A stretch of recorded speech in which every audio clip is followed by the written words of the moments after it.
Minha mãe acertou o rosto da minha filha de 5 anos com uma frigideira, gritando: "Isso vai te ensinar uma lição. Se você não obedecer, quem vai ser castigada não será você, mas a sua filha de novo se aquele salário não cair direto na minha conta." Depois, ela deu um sorriso cruel. "E, se não cair, da próxima vez vai ser com um taco de beisebol." Ela então se virou para minha irmã e disse: "Não se preocupe. No mês que vem, você vai ter tudo o que precisa. É o mínimo que posso fazer pelo meu futuro neto." Mas Beta não ficou satisfeita. Ela arrancou a frigideira da mão da minha mãe e tentou acertar minha filha novamente. Corri para impedir, mas o golpe atingiu a minha cabeça. Quando abri os olhos, estávamos no hospital eu e Emma, ambas com o rosto enfaixado. Minha família estava por perto, rindo. Pareciam tão perfeitos. Mal sabiam o que viria depois. Eu nunca imaginei acordar em uma cama de hospital com minha filha de 5 anos deitada ao meu lado, as duas cobertas de ferimentos. As luzes fluorescentes zumbiam acima de nós, e, entre a névoa dos analgésicos, eu ouvia vozes no corredor. Risadas. O riso inconfundível da minha mãe misturado às gargalhadas agudas de Beta. À medida que a consciência voltava, as lembranças me atingiam como estilhaços de vidro, a frigideira de ferro, o grito da Emma, o sangue no chão da cozinha. Meu nome é Raquel Morrison e tenho 32 anos. Nos últimos 7 anos, sustentei financeiramente toda a minha família enquanto me matava de trabalhar como contadora sênior em uma empresa de médio porte em Chicago. Minha mãe, Patrícia, se mudou para minha casa há 3 anos, dizendo que não podia mais pagar o aluguel do apartamento. 6 meses depois, Beta veio com um namorado, Derek, alegando que precisavam economizar antes do nascimento do bebê. Isso foi há 18 meses e eles ainda moravam na minha casa de 3 quartos, ocupando o antigo quarto de brinquedos da Emma. No início, parecia um acordo simples. Mamãe ajudaria a cuidar da Emma enquanto eu trabalhava longas horas na época do imposto de renda, Beta ficaria encarregada das compras, e Derek cuidaria do quintal. Mas nada disso aconteceu.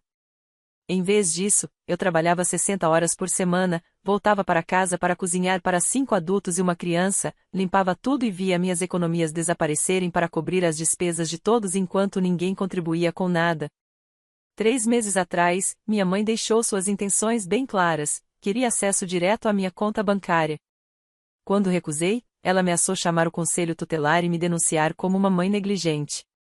Beta apoiou, dizendo que Emma parecia mal cuidada, e ambas afirmaram que testemunhariam contra mim. Exausta e assustada, acabei cedendo em parte. Concordei em transferir dinheiro para a conta da minha mãe todos os meses, mas não permitiria que ela tivesse acesso direto ao meu salário. Essa decisão me levou ao pior dia da minha vida. Naquela terça-feira à tarde, Emma brincava com sua casinha de bonecas na sala. Eu tinha tirado meio-dia de folga para ir ao dentista e cheguei em casa encontrando minha mãe na cozinha, furiosa, mexendo no celular. Beta estava sentada à mesa, pintando as unhas com um esmalte roxo berrante, cercada por sacolas de boutiques caras de maternidade. "O dinheiro não caiu", disse minha mãe sem levantar os olhos. Sua voz era fria, o tom que ela usava antes de perder o controle. "Você devia ter transferido ontem." Coloquei a bolsa com cuidado, sentindo meu coração acelerar. "Mãe, eu te avisei na semana passada. O pagamento atrasou por causa da fusão da empresa. O pagamento só cairia na sexta-feira." Beta levantou os olhos das unhas, o rosto se contorcendo naquele mesmo olhar de desprezo que ela aperfeiçoara desde o ensino médio. "Isso não é problema nosso, Raquel. Você se comprometeu. Tenho consulta médica amanhã, e mamãe prometeu comprar meu novo berço esta semana. Como vamos fazer isso sem dinheiro?" "Você podia arrumar um emprego", murmurei, arrependendo-me imediatamente. A cabeça da minha mãe se ergueu no estalo, os olhos se estreitando. "O que você acabou de dizer para sua irmã?" "Estou grávida de 7 meses", gritou Beta, batendo a mão na mesa e derrubando o vidro de esmalte. O líquido roxo se espalhou pela madeira que eu mesma havia envernizado no verão passado. "Não posso trabalhar nesse estado. O médico disse que preciso evitar estresse." Foi então que Emma apareceu na porta, segurando seu coelhinho de pelúcia favorito. Tão pequena para seus 5 anos, com cachinhos loiros e os olhos verdes do pai. Ela olhou para nós, confusa. "Mamãe, por que estão gritando?" Volta pro seu quarto, meu amor, pedi, tentando manter a voz firme. Mas minha mãe já a tinha visto. Algo mudou em seu olhar, um brilho frio e calculista. Ela foi até o fogão, onde eu deixara a frigideira de ferro do café da manhã. Seus dedos se fecharam no cabo, e tudo pareceu acontecer em câmera lenta. Quer saber o que acontece quando me desobedece, Raquel, disse, caminhando em direção a Emma. Corri para impedi-la, mas Bethan surgiu à minha frente, bloqueando meu caminho. Isso vai te ensinar uma lição. Se não obedecer, quem vai ser punida não é você, e sim sua filha, de novo, se aquele pagamento não cair direto na minha conta. A frigideira atingiu o rosto da Emma antes que eu conseguisse passar por Bethan. O som foi horrível, um estalo seco seguido pelo grito de dor da minha filha. Ela caiu no chão, o sangue escorrendo do nariz e da boca. Vi sua pequena mão se erguer em minha direção antes que começasse a chorar, um choro agudo que me perseguiria para sempre. E se não cair, acrescentou minha mãe calmamente, da próxima vez vai ser com um taco de beisebol. Falou como se comentasse o tempo. Virou-se para Bethan e sorriu, não se preocupe, mês que vem você vai ter tudo o que precisa. É o mínimo que posso fazer pelo meu futuro neto. Tentei chegar até Emma, gritando com as duas, mas Bethan não se deu por satisfeita. Ela arrancou a frigideira da mão da minha mãe e ergueu-a novamente em direção à minha filha. O instinto materno tomou conta de mim e atirei-me entre elas. A última coisa que lembro foi o metal vindo em direção à minha cabeça, e depois, escuridão. Quando acordei no hospital, a primeira coisa que vi foi Emma na cama ao lado. Seu rostinho estava inchado, quase irreconhecível. Bandagens cobriam o nariz e a bochecha esquerda, um soro pingava lentamente em seu braço fino. Ela estava inconsciente, e vê-la assim foi como sentir alguém apertando meu coração até ele parar de bater. Então ouvi vozes no corredor, risadas. Elas estão tão perfeitas, dizia Bethan, com aquele tom de sarcasmo venenoso.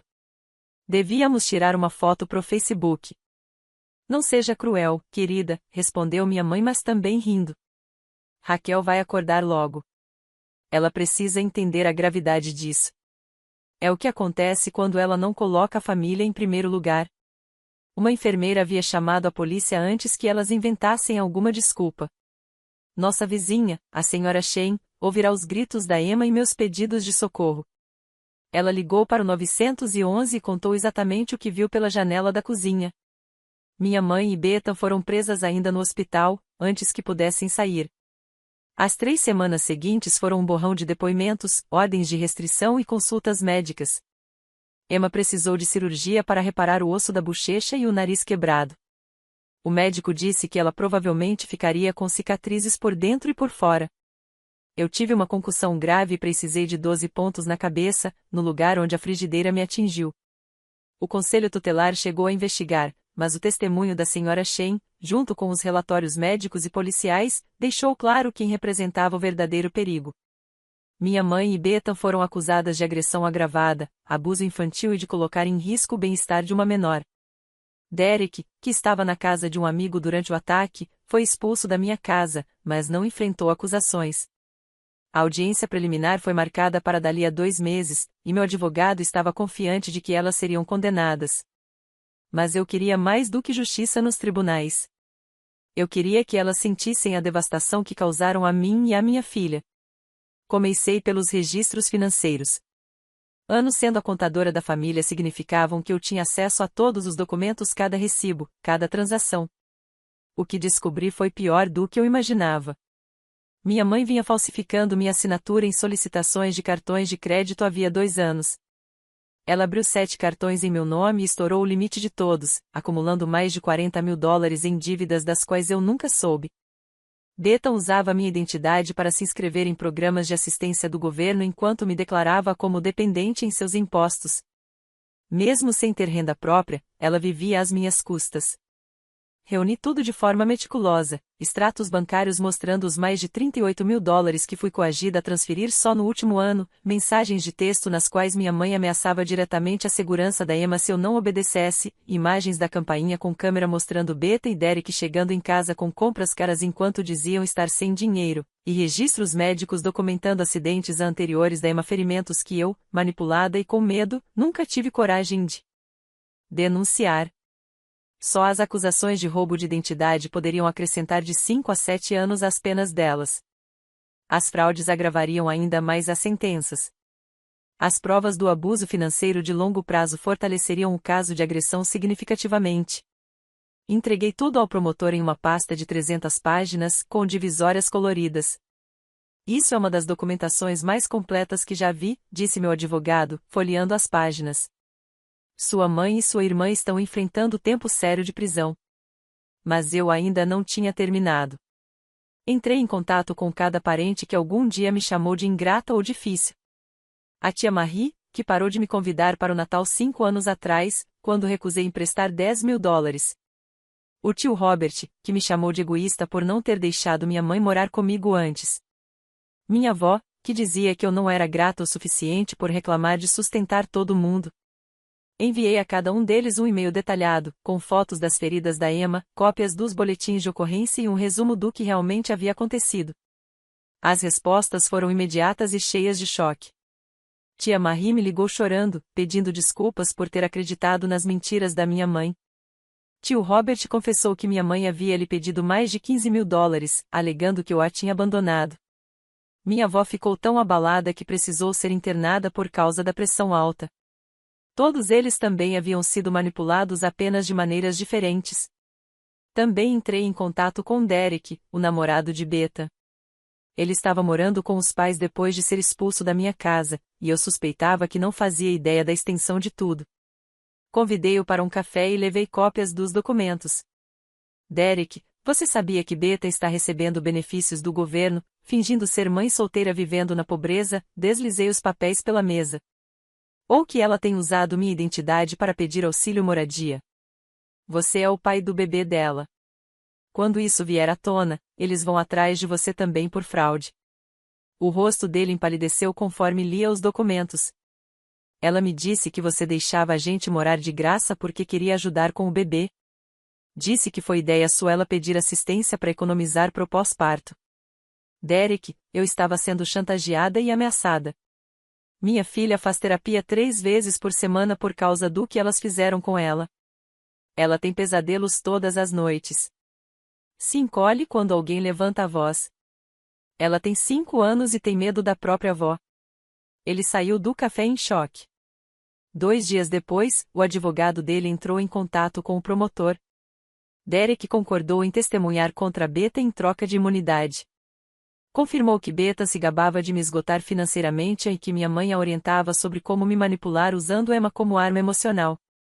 O testemunho dele seria devastador no tribunal. A audiência preliminar aconteceu numa manhã fria de fim de outubro. Usei um vestido preto simples e deixei Emma em casa com uma terapeuta infantil. Minha mãe e Beta foram trazidas à sala do tribunal com macacões laranja, algemadas. Estavam mais magras, exaustas pelos 6 semanas na prisão do condado.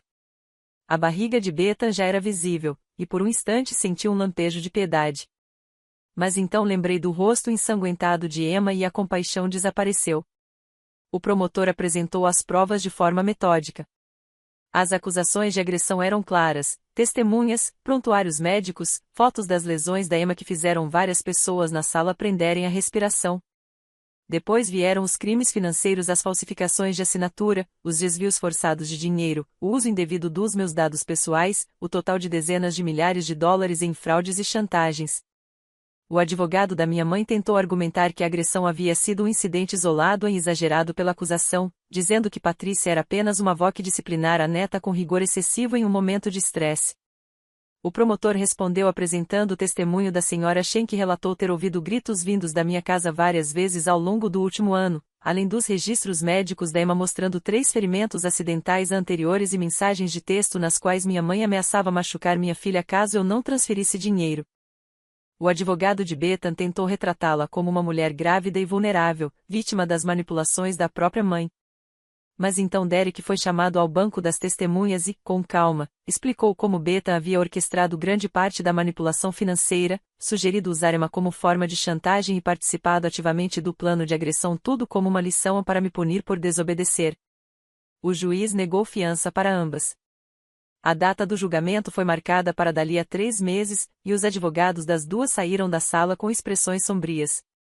Ao deixar o tribunal, meu celular vibrou com uma mensagem do defensor público de Beta, perguntando se eu aceitaria me reunir com eles para discutir um possível acordo judicial. Apaguei a mensagem sem responder. 2 semanas antes do julgamento, os advogados das duas voltaram a entrar em contato. Queriam negociar um acordo para evitar o tribunal.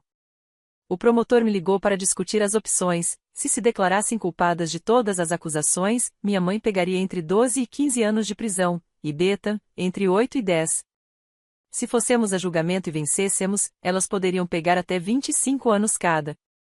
O que você quer fazer? Perguntou o promotor. Posso pedir a pena máxima, mas julgamentos são imprevisíveis. Um acordo garante que cumpram uma pena significativa. Pensei em Emma. Nas sessões de terapia em que ela desenhava monstros parecidos com a avó. Nos pesadelos que a faziam acordar gritando. No jeito como segurava minha mão o tempo todo, com medo de eu desaparecer. Na cicatriz em sua bochecha uma marca que a lembraria desse trauma pelo resto da vida. Diga que aceito o acordo, mas com uma condição, respondi. Quero restituição financeira completa, até o último centavo que elas roubaram, falsificaram ou arrancaram de mim. Quero, por escrito, que nunca mais entrem em contato comigo ou com Emma depois que forem libertadas. E quero que escrevam uma confissão completa, detalhando tudo que fizeram: o abuso, a manipulação, as ameaças, e que eu tenha permissão para publicar onde quiser. O promotor ficou em silêncio por um instante. É um pedido incomum, disse ele por fim, mas acho que posso fazer acontecer. Elas estão desesperadas para evitar o julgamento. Foram necessários 3 dias de negociação, mas, no fim, minha mãe e Beta aceitaram todas as condições. As confissões que entregaram eram detalhadas e incriminadoras. Minha mãe admitiu anos de abuso financeiro, manipulação emocional e uso da Emma como instrumento de controle. Reconheceu que a agressão havia sido premeditada, planejada como forma de punição. A confissão de Beta foi igualmente completa. Ela assumiu seu papel nas fraudes, na agressão, e descreveu como, juntas, haviam me isolado e explorado sistematicamente. Durante os 3 meses que antecederam a data do julgamento, minha vida se tornou um delicado equilíbrio entre seguir em frente e lidar com as cicatrizes de anos de abuso que eu só então começava a compreender. As sessões de terapia de Emma revelavam coisas que eu não via ou talvez não queria ver.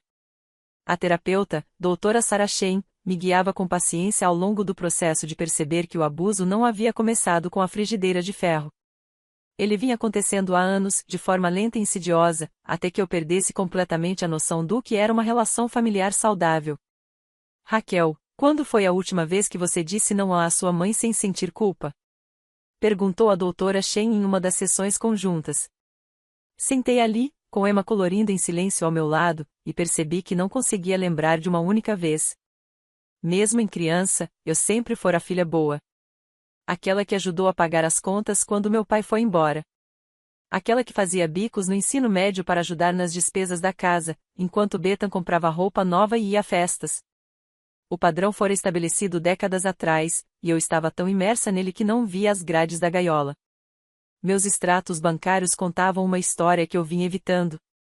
Eu vinha transferindo dinheiro para minha mãe há 3 anos, e os valores só aumentaram. Começou com $200 por mês para mercado, depois 400 para contas. No fim, eu entregava quase $3.000 por mês enquanto minha mãe dizia estar na miséria e, ainda assim, tinha unhas sempre feitas e joias novas. Os gastos de Beta eram ainda mais descarados: roupas de maternidade de grife, vitaminas caras compradas em lojas boutique, visitas semanais ao spa para aliviar o estresse da gravidez.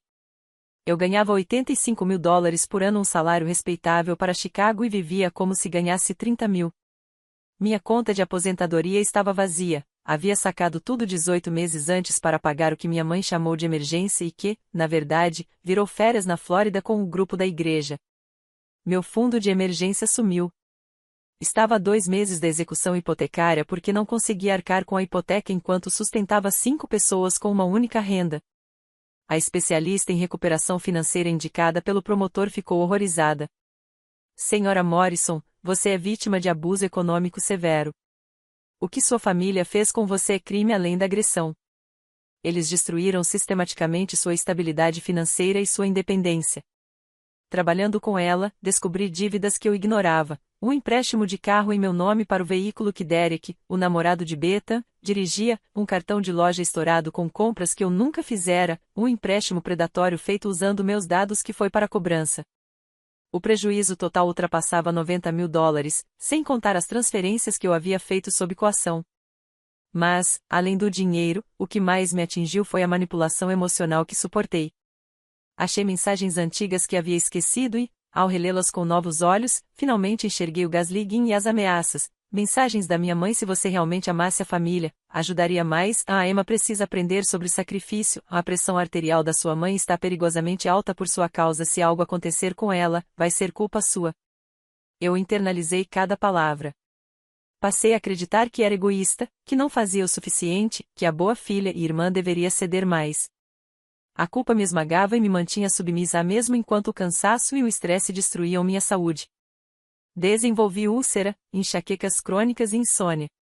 Parei de ver amigos por vergonha da minha vida. Recusei uma promoção porque ela exigiria que eu estabelecesse limites e eu sabia que minha mãe nunca permitiria isso. A terapeuta da Emma também revelou incidentes perturbadores que eu havia normalizado. A vez em que Emma voltou da pré-escola animada por uma excursão e minha mãe disse que ela não podia ir porque a mamãe não te ama o suficiente para pagar, quando eu já teria pago e minha mãe ficará com o dinheiro. A vez em que Bethan convenceu Emma de que eu seria mais feliz sem ela, fazendo minha menina de 4 anos chorar e pedir desculpas por existir. A vez em que minha mãe trancou Emma no porão por uma hora como castigo por derrubar suco. Eu cheguei em casa e encontrei minha filha histérica e com medo do escuro. Eu amenizava cada episódio, inventava desculpas, me convencia de que não era tão grave. Afinal, minha mãe me criou e eu dei a volta por cima, não foi? Só que eu não tinha dado a volta por cima. Eu havia me tornado incapaz de reconhecer abuso, de proteger minha própria filha, de me valorizar o bastante para exigir respeito básico. O ponto de ruptura, percebi durante a terapia, não havia sido apenas a agressão em si, foi acordar naquela cama de hospital e ver o rosto quebrado da Emma. Naquele instante algo mudou de forma irrevogável. A culpa desapareceu. O medo evaporou. Sobrou uma clareza fria e cristalina. Eu jamais permitiria que alguém machucasse minha filha de novo, fosse quem fosse, por mais que alegasse merecer algo de mim. Meu advogado, Michael Brennan, virou quase um amigo nesse período. Ele lidava com muitos casos de família, mas disse que aquele o afetou de modo diferente. Tenho uma filha da idade da Emma, confidenciou numa reunião. Se alguém fizesse com ela o que sua família fez com a Emma, eu queria enterrá-los na prisão. Foi Michael quem sugeriu que eu documentasse tudo, não apenas os crimes financeiros. Júris respondem a padrões, ele explicou.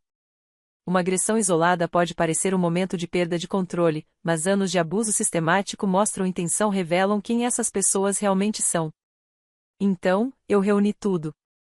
Revirei 7 anos de mensagens de texto, imprimindo milhares de páginas cheias de manipulação, ameaças e exigências. Juntei todos os registros médicos da Emma desde as consultas pediátricas, destacando os ferimentos que haviam sido acidentes. Entrei em contato com as professoras da pré-escola e do jardim de infância, pedindo depoimentos por escrito sobre comentários preocupantes que minha mãe ou minha irmã fizeram na hora da saída, sobre mudanças no comportamento da Emma e sinais de angústia que elas haviam percebido, mas não sabiam como abordar. A senhora Shen, minha vizinha, tornou-se uma aliada fundamental. Era uma assistente social aposentada que vinha observando a deterioração da minha casa havia meses, mas não sabia como intervir sem provas concretas de abuso. Eu devia ter chamado o conselho tutelar antes, disse ela chorando quando fui agradecê-la por ter ligado para o 911. Eu ouvia as discussões, via como você parecia exausta. Sua mãe era tão encantadora quando eu falava com ela, mas algo estava errado naquela casa. Ela forneceu um depoimento detalhado sobre tudo o que havia presenciado, minha mãe recebendo entregas de compras caras enquanto dizia estar sem dinheiro, Beta e Derek usando meu carro a qualquer hora enquanto eu pegava ônibus para o trabalho, as brigas que ficavam cada vez mais intensas, o comportamento cada vez mais ansioso de Emma no quintal, e, por fim, os gritos no dia da agressão, que a levaram a chamar a polícia. Seu depoimento foi poderoso porque vinha de uma terceira pessoa objetiva, com experiência profissional em serviços sociais. O promotor disse que era o prego no caixão onde qualquer tentativa de defesa que tentasse retratar minha família como carinhosa, apenas passando por um momento difícil. Também entrei em contato com meu ex-marido, Tyler, o pai da Emma. Nós havíamos nos divorciado 4 anos antes, em bons termos. Ele tinha aceitado um emprego em Seattle, e eu não quis tirar a Emma da escola nem afastá-la dos amigos. Ele sempre pagou a pensão e a via nas férias escolares, mas estava ausente da rotina diária. Quando liguei e contei o que havia acontecido, o silêncio do outro lado foi tão longo que achei que a ligação tinha caído. Raquel, estou pegando um avião amanhã, ele disse por fim, a voz embargada. Ain é minha filha. Eu devia ter estado aí. Devia ter percebido que algo estava errado. Tyler chegou 2 dias depois e passou uma semana conosco. Tirou uma licença do trabalho como engenheiro de software e alugou um apartamento perto da minha casa. Vê-lo interagir com a Emma, arrancando os sorrisos dela com tanta delicadeza, me lembrou porque um dia eu amei. Ele era gentil, paciente e genuinamente devastado pelo que havia acontecido com nossa filha. Eu quero ajudar, ele disse uma noite, depois que Emma adormeceu. Estávamos sentados na sala, era a primeira vez em anos que ficávamos a sós. Não apenas financeiramente. Eu quero estar presente. Fui um covarde, coloquei minha carreira acima da minha filha. Isso acaba agora. O apoio de Tyler fez uma diferença imensa. Ele colaborou com meu advogado, fornecendo seu próprio depoimento sobre as vezes em que conversou com minha mãe ou Bethan durante videochamadas com Emma, relatando comentários estranhos que haviam feito. Também se ofereceu para testemunhar sobre como notar Emma cada vez mais retraída nas ligações ao longo do último ano, sem entender o motivo. Mais importante ainda, sua presença deu estabilidade a Emma quando ela mais precisava. Ele ajudou na rotina da escola, acompanhou as sessões de terapia e me deu espaço para lidar com o processo judicial sem me preocupar tanto com os cuidados dela. Desenvolvemos, finalmente, uma relação de coparentalidade que realmente funcionava, algo que nunca conseguimos durante o casamento. A investigação sobre as finanças da minha mãe e da Bethan revelou detalhes ainda mais chocantes. O IRS se envolveu depois que o escritório do promotor sinalizou a fraude fiscal. Minha mãe não declarava impostos havia 4 anos, apesar de receber renda do dinheiro que eu lhe enviava, dinheiro que ela jamais reportou. Bethan, por sua vez, havia declarado Emma como sua dependente nos últimos 2 anos, mesmo sem morar com ela e sem contribuir em nada para seu sustento. O agente do IRS com quem falei foi compreensivo, mas direto. Senhora Morrison, sua família cometeu crimes fiscais graves, além de todo o resto. As acusações federais correrão em paralelo com as estaduais, mas vão acrescentar anos à pena. Minha mãe também vinha recebendo benefícios do seguro social por invalidez, alegando que uma lesão nas costas a impedia de trabalhar. Enquanto isso, fazia aulas de zumba 3 vezes por semana na academia que eu pagava com a minha mensalidade. A administração da Seguridade Social abriu uma investigação própria por fraude em benefícios. Cada nova descoberta era como arrancar mais uma camada de podridão. Como eu não percebi tudo isso? Como pude ser tão cega? A doutora Shea me ajudou a entender, durante uma das minhas sessões individuais de terapia. Raquel, você foi condicionada desde a infância a se responsabilizar pelo bem-estar da sua família. Quem cresce nesse ambiente não desenvolve a capacidade de reconhecer quando está sendo explorado. Não é burrice nem fraqueza, é o resultado psicológico de uma manipulação de longo prazo. Aprender a me perdoar passou a fazer parte do processo de cura. Eu havia passado semanas consumida pela culpa por não proteger Emma antes, por deixar as coisas chegarem a esse ponto, por não enxergar o que estava bem diante dos meus olhos. Mas, aos poucos, com a terapia e o apoio de pessoas como Tyler, a senhora Shea e Michael, comecei a entender que eu também era uma vítima. Minha mãe passou 32 anos me moldando para ser explorada. Libertar-me desse condicionamento levaria tempo. A audiência preliminar tinha sido apenas o começo. Conforme nos aproximávamos da data do julgamento, as provas só aumentavam. O depoimento de Derek sobre o que testemunhou enquanto morava na minha casa foi especialmente devastador. Ele contou como minha mãe e Bethan zombavam de mim pelas costas, me chamando de caixa eletrônico pessoal e rindo de como era fácil me manipular. Derek também relatou uma conversa em que Bethan disse: se a Raquel algum dia criar coragem, é só ameaçar tirar a Emma dela. Ela vai ceder na hora. E ainda testemunhou que a agressão havia sido premeditada.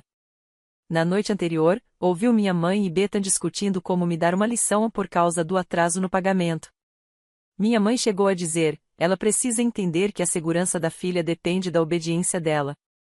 Um pouco de medo vai mantê-la na linha. Esse testemunho destruiu qualquer possibilidade de alegarem que a agressão havia sido um ato impulsivo. Ficou claro que foi algo calculado, planejado, um ato deliberado de violência destinado a me aterrorizar e manter sob controle. Os advogados de defesa estavam em pânico. No início, planejavam retratar minha mãe como uma avó estressada que reagiu mal em um momento de tensão, e Bethan como uma mulher grávida emocionalmente fragilizada, envolvida em um drama familiar.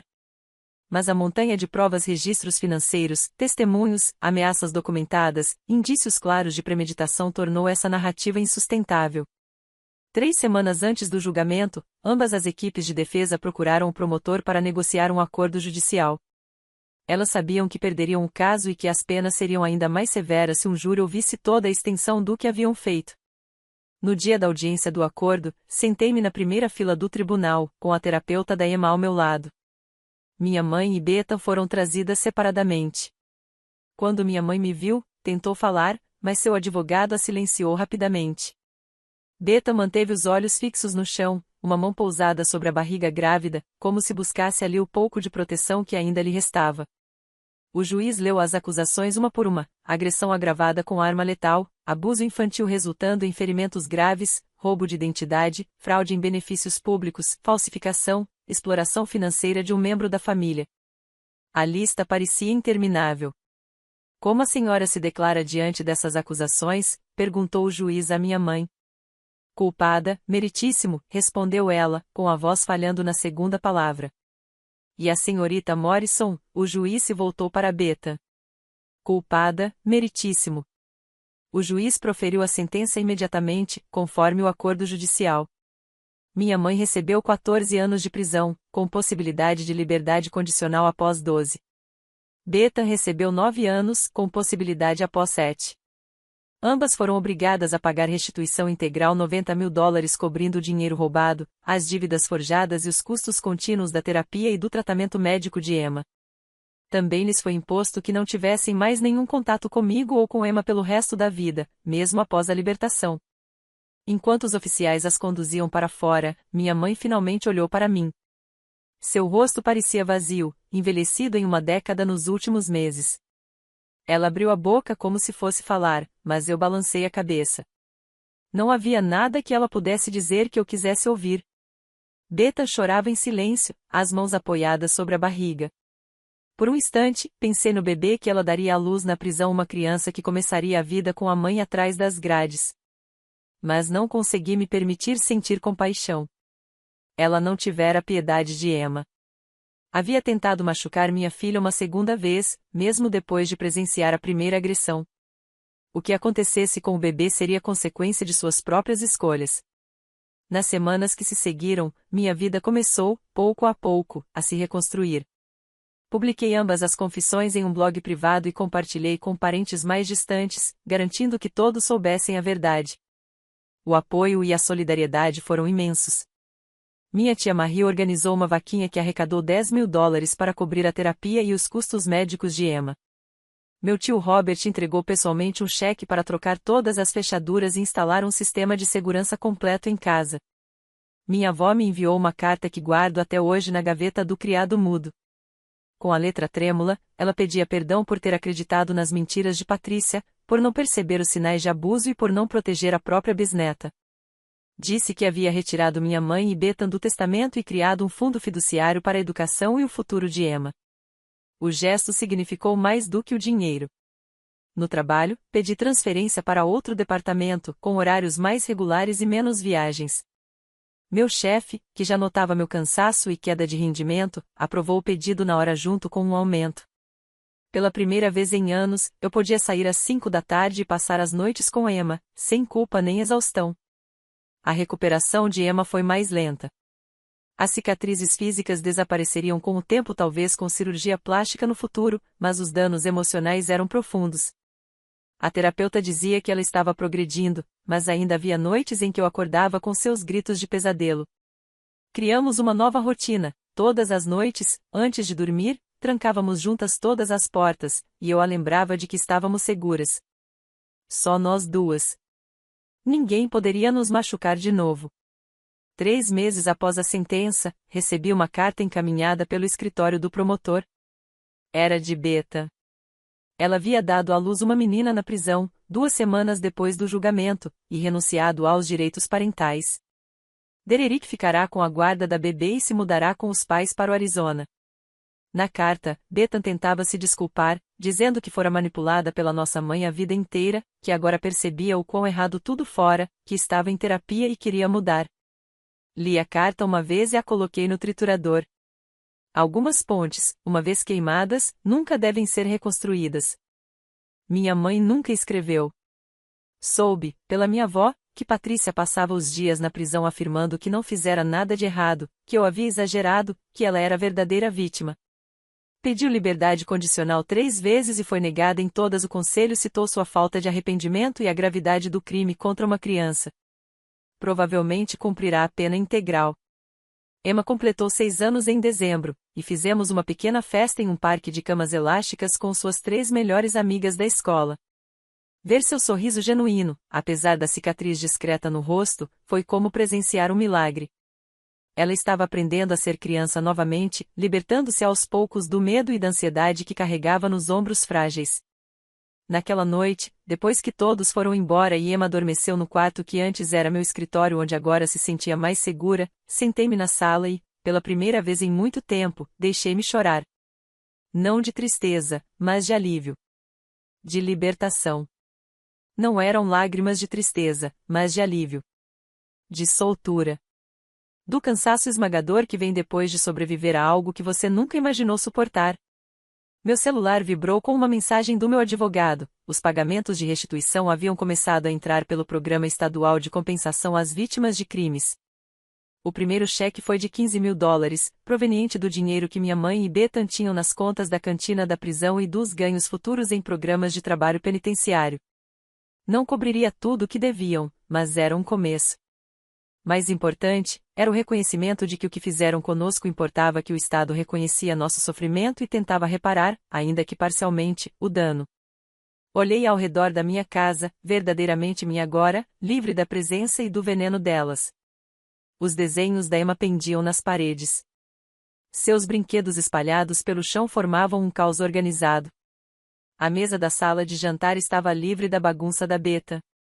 Na cozinha não havia mais frigideiras de ferro. Doí tudo que me lembrava delas, não conseguia olhar para aqueles objetos sem reviver aquele dia horrível. Aquela não era a vida que eu imaginei quando a Emma nasceu.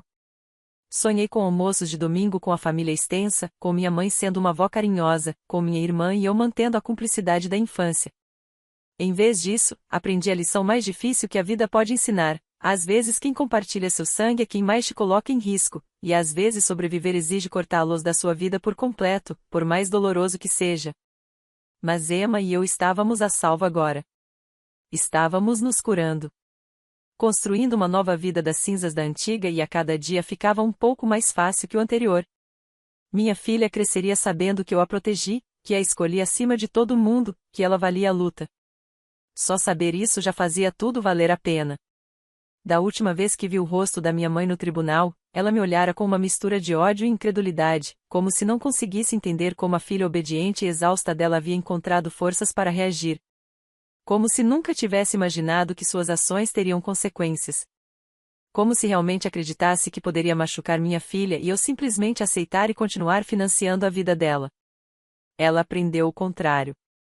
As duas aprenderam. E agora, sentadas nas celas contando os anos até uma possível liberdade, tinham tempo de sobra para refletir sobre suas escolhas. Enquanto isso, Emma e eu estávamos livres. Essa era a única vingança de que eu precisava.